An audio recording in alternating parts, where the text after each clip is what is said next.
बीवी से हमबिस्तरी के 20 मुतअद्दिद ज़रूरी आदाब। नंबर 1, मियाँ बीवी को चाहिए कि हमबिस्तरी के दौरान बिल्कुल बराहना ना हो, बल्कि चादर वगैरह ओढ़ लें, क्योंकि रसूलुल्लाह सल्लल्लाहु अलैहि वसल्लम ने इरशाद फरमाया कि वहशी जानवर की तरह नंगे ना हो।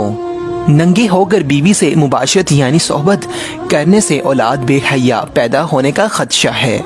नंबर 2, बीवी से हमबिस्तरी के वक्त ज्यादा बातें न की जाएं, क्योंकि गूंगी औलाद पैदा होने का अंदेशा है। नंबर 3, खावंद को अगर एहतलाम हुआ हो तो वो बगैर गुस्ल किए अपनी बीवी से मुजामत न करे।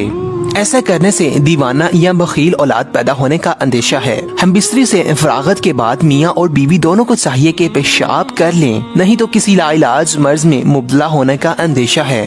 नंबर 5, बीवी से हमबिस्तरी के दौरान हमबिस्तरी का सबसे बड़ा आदाब ये है कि वो बीवी की शर्मगाह को ना देखे, क्योंकि ऐसा करने से अंधी औलाद पैदा होने का अंदेशा है। बीवी से हमबिस्तरी के लिए बेहतरीन वक्त शब का आखिरी हिस्सा है, क्योंकि अव्वल शब में मैदा ग़ज़ा से बड़ा होता है।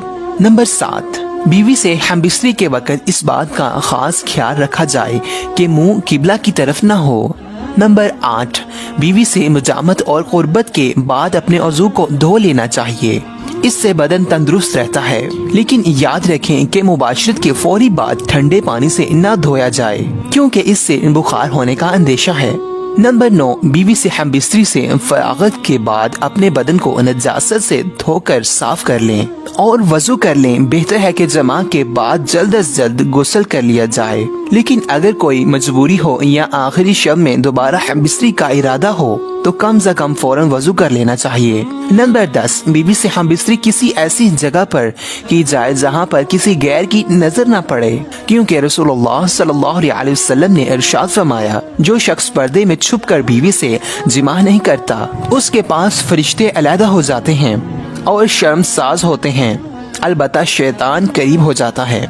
नंबर 11, बीवी से हमबिस्तरी करने से पहले बीवी से छेड़छाड़ मुस्तहब है, इसलिए कि अगर औरत की ख्वाहिश पूरी न हो सकी तो इस सूरत में औरत को रंज होता है और औरत अपने खावंद से नफरत करने लगती है। नंबर 12, बीवी की मर्जी के बगैर कोई खावंद जमा के बाद बाहर इंजाल नहीं कर सकता, अलबत्ता लोंडी पर पूरा इख्तियार है।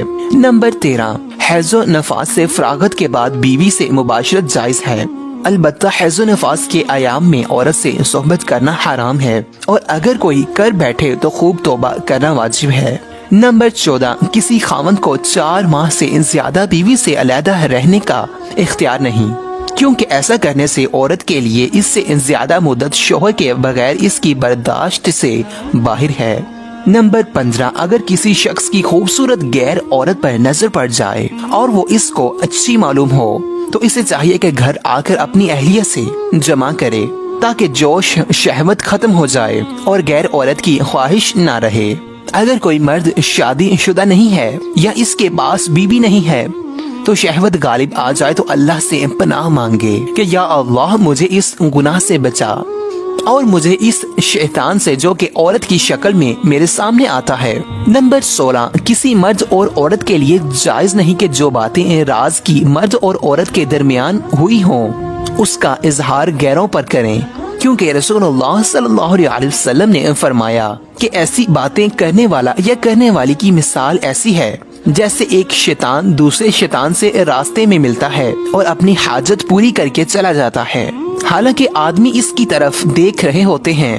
नंबर 17, अगर कोई खावंद अपनी बीवी को हमबिस्तरी के लिए बुलाए तो उसे फौरन हाजिर होना चाहिए, ख्वाह वो तनूर पर ही क्यों न हो, क्योंकि हदीसे पाक में है जिसका मफ़हूम है कि अगर कोई मर्द अपनी बीवी को हमबिस्तरी के लिए बुलाए और वो हाजिर ना हो तो फरिश्ते सुबह तक उस औरत पर लानत भेजते रहते हैं। नंबर 18, बीवी से हमबिस्तरी करने की दुरुस्त जगह फ्रिज है। मियाँ बीवी जो भी तरीका इख्तियार करना चाहें शरीयत में जायज है। नंबर 19, इस्लाम हर काम में इतदाल को पसंद करता है। बेहतर है कि बीवी से ज्यादा हमबिस्तरी न की जाए कि वो आजिज आ जाए और ना बिल्कुल छोड़ दिया जाए कि मियाँ बीवी की जिनसी ख्वाहिश ही खत्म हो जाए और आज़ाद करना शुरू हो जाए।